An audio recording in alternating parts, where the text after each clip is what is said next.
Right now, while you're watching this, thousands of Black Americans are sitting on a plane, not for vacation, for good. Some of them sold their house. Some of them just packed 2 suitcases and told their job they weren't coming back. And almost every single one of them will tell you the same thing. The moment that changed everything wasn't some big dramatic event. It was small. It was walking down a street and realizing, for the first time in their life, their shoulders went up around their ears. No bracing. No code switching before their first cup of coffee. No subconscious scan of the room. So stay with me for the next few minutes, because I'm about to walk you through 9 countries where that shift is actually happening for people right now. Not the polished, filtered version you see in a 2-minute TikTok, but the real version with real numbers. What rent actually costs. What the visa paperwork actually requires. What the food, the weather, and the day-to-day actually feel like. And I have to tell you about a major update that just happened this year in one of the most talked about countries on this entire list.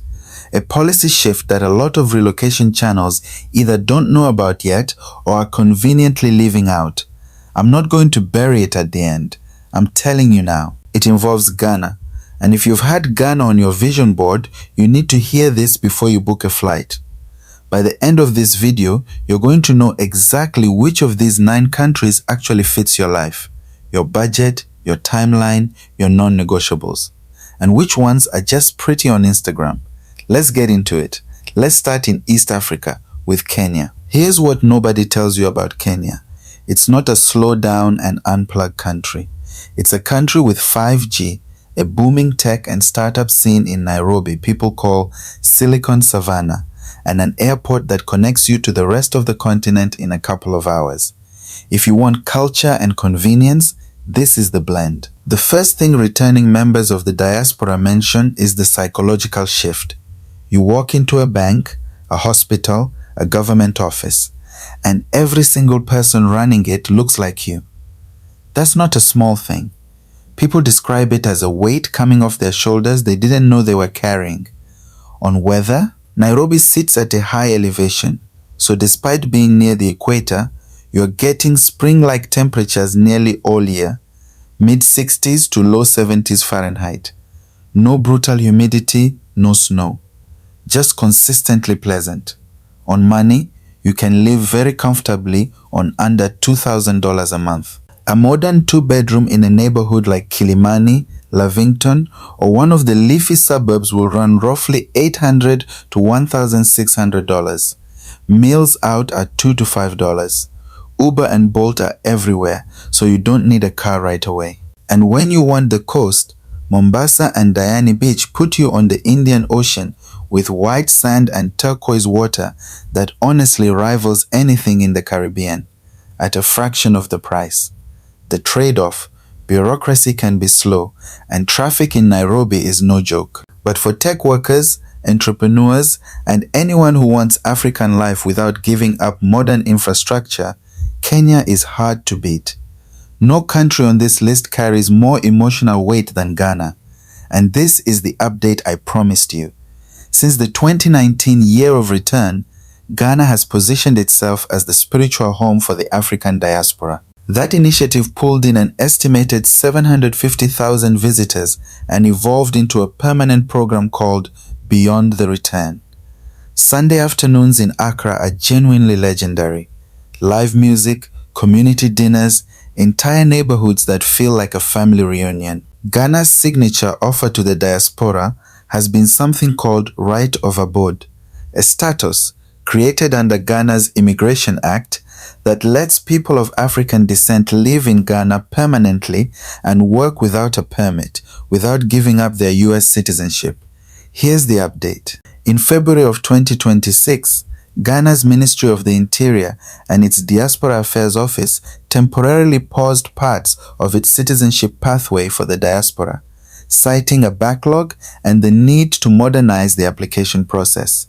A system that had reportedly frustrated a number of the roughly 1,000 people who'd applied since 2016. The government has framed this as a recalibration, not a retreat, and says the goal is to make the process more accessible going forward. If Ghana is on your list, this is exactly the kind of detail you want to double-check directly with Ghana's Immigration Service or Diaspora Affairs Office before you make any big decisions. Timelines and requirements are actively being revised as we speak. Cost-wise, Accra runs $800 to $1,500 a month depending on neighborhood, with Tema offering a quieter, more organized alternative nearby. And the historical weight of a place like this cannot be overstated. Standing in the dungeons of Cape Coast Castle or Elmina Castle, where enslaved Africans were held before being forced across the Atlantic, is described by almost everyone who visits as one of the most powerful moments of their life. Many people also take part in a traditional Akan naming ceremony while they are there, receiving a Ghanaian name tied to the day of the week they were born. Ghana isn't a perfect system. Land disputes and bureaucratic delays are real and worth researching. But emotionally, nothing else on this list compares. If Ghana is the emotional heavyweight, the Gambia is the low-friction entry point. English is the official language, so there's no scramble to learn a new one before you land. It's one of the smallest countries in mainland Africa, which means everything. The capital, the beaches, the airport. It's close together. Diaspora members have been quietly buying land and opening small businesses here for years without the spotlight that Ghana and South Africa get. And the cost of living is the real headline. You can find a place near the beach for $150 to $300 a month, genuinely less than a car payment for a lot of Americans. Add in fresh seafood, warm ocean breezes, and a culture where neighbors introduce themselves by name, not by job title or income, and you understand why people who visit for 2 weeks end up staying for 2 years. Mauritius is the outlier on this list. It's smaller, it's pricier, and it's built for people who want order and polish over rustic charm. This island has held the title of most peaceful country in sub-Saharan Africa for close to 2 decades. Zero internal conflict, stable democracy, and a legal and financial system that's earned comparisons to Singapore. Here's the visa piece, and it's genuinely one of the easiest in the world. Mauritius offers a premium visa for remote workers, freelancers, and retirees. There's no investment requirement, no education requirement, and no government application fee. It's free. You need proof of income or savings of about $1,500 a month per adult, plus roughly $500 per dependent child, and approval can come back in as little as a week, officially, though real-world processing often runs a few weeks. It's valid for a year and renewable. The catch is cost daily living, imported goods, and dining out run noticeably higher than Kenya or Ghana. But for remote workers who can earn US or European income while living on a tropical island with genuinely excellent healthcare and safety, Mauritius is close to unbeatable. South Africa offers something different from everywhere else on this list: scale. This isn't a small expat bubble. It's a full first world economy with black South Africans represented at every level, from business boardrooms to parliament. Johannesburg is the economic engine, a skyline, highway system, and business district that genuinely competes with cities in the US and Europe. Cape Town trades some of that hustle for mountains, wine country, and sunsets over the Atlantic that stop people mid-sentence. A single person can live comfortably on around $1,300 a month, and private healthcare here is frequently described by American expats as better and cheaper than what they left behind: shorter wait times, modern hospitals, lower bills. Culturally, find your way to a braai. South Africa's version of a backyard barbecue as soon as you land. It's a full social institution, not just a meal. The honest trade-off: crime rates in certain areas of Johannesburg are a real consideration, and most expats will tell you it's a know-your-neighborhood country. That's not a reason to avoid it, it's a reason to do your homework on where you land first. Crossing back over the Atlantic, Panama is what I'd call the practical choice on this list. Less about cultural immersion, more about quality of life with zero currency drama, since Panama uses the US dollar as its official currency. The headline here is the Pensionado Visa, one of the most generous retirement residency programs on earth. If you have a guaranteed lifetime pension of at least $1,000 a month, and yes, US Social Security qualifies, you can get permanent residency starting from day one, not after some multi-year waiting period. That threshold drops to around $750 a month if you also own Panamanian property worth $100,000 or more.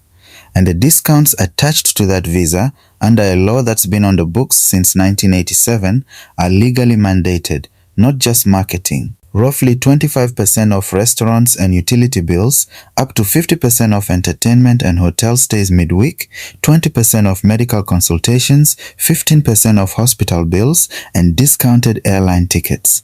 You just show your resident ID card before the bill is processed. Budget-wise, a single person can live modestly around $1,500 a month, or comfortably in a high-rise in Panama City for closer to $2,500. If city life isn't your speed, Boquete offers cooler mountain air and a huge expat community, while Colon carries deep Afro-Caribbean roots and history.